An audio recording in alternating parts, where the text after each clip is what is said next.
Before we break down Dig's win, we want to tell you all to stick around because we've got Riv setting up to talk with Doublelift a little bit later. But now jumping into this victory, the first thing I want to touch on is the Xin Zhao pick. Just because it did not seem to work out entirely in the early game, which is why you would normally take that champion. Are you directing it at me? I'm directing it at both of you, at the analysts, on the analyst desk. So I don't think that's a problem with the champion, because Helios, we talked a lot about Helios, the early ganks, and he's only had 2 games in. This is why I don't like, stats for, defining the play style of a certain player in the game. Helios, this time around, he tries to go for a lot of early ganks, and it's not the champion's fault that the ganks don't work out there. The timing windows that he looks for with those ganks just were not there. So he got really behind. Rush got ahead in farm because of it. But yeah, I don't think that was due to the champion. Speaking of the pick bans overall, I think Dignitas had a really good pick and ban phase this time around. And I actually really questioned Team Impulse last lock-in of Varus when you're already facing an Alistar, Hecarim, and Twisted Fate on the board. You lock in a double AD without a dash there. That's just really scary because Shifter's already going to build an early Zanyas and look for these TF plays to initiate. Yeah, and they paid for it too. The backline initiation there and the execution from Dignitas was on point. We had to talk about Gamsu because 11, 0, and 10, 100% kill participation as a top laner. Next closest person only participated in 14 out of the 21 kills. He was all over the map and he was just crushing everybody that was in his sights. So Gamsu immediately was like, oh, you lock these champions in? I'm going to go running at your backline every single time, crushing them. And the fact they had that backline access and a backup strategy, too. Like, this team composition is really good at split pushing as well. So even if Dignitas, and they didn't even have to go to that strategy at all. They went, like, one time to a split push strategy. Otherwise, they were fighting and getting to the backline. So I like Dignitas that goes like that, and we have multiple strategies. If one doesn't work out, that's fine. We have options, and as soon as one starts working, they can play to their strengths and the other team's weakness, which is picking a whole bunch of fights that they can't win.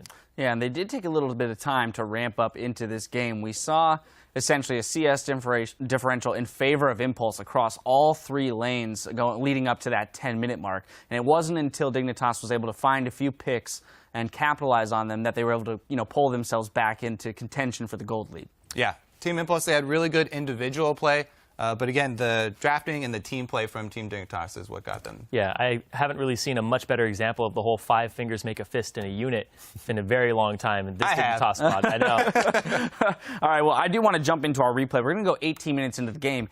This is sort of a long one because it starts off in Tip's favor, but we have an LCS big play tweet that we're going to pull up. At DClaude writes, Gamsu, I'm going to Hecarim. Tons of damage. And essentially, wonderful usage of that Hecarim, the kill participation, as you mentioned, from Gamsu, coming in with the home guards on the tail end of a 1 fight for Impulse, kind of swaying things for them.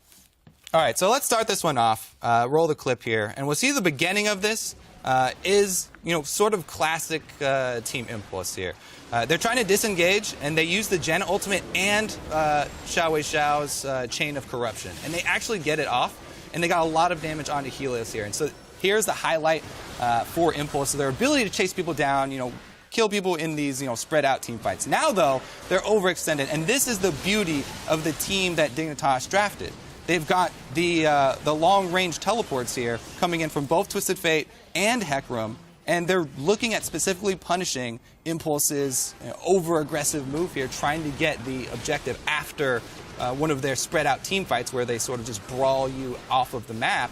And it's just the perfect, this is the quintessential, basically, way that this team will get a victory with the double teleports. I mean, you lock in your double AD with your mid laner with no dash into this team.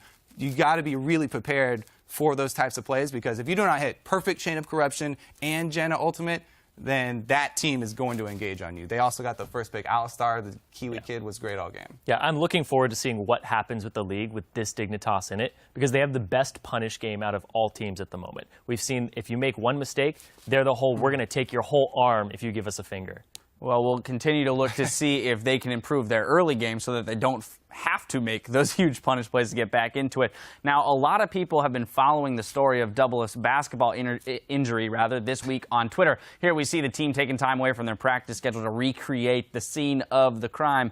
I don't know why you would ever grab a chain net. That just doesn't sound like the smartest idea. But we've got Riv standing by with Double Stitch to get the straight story.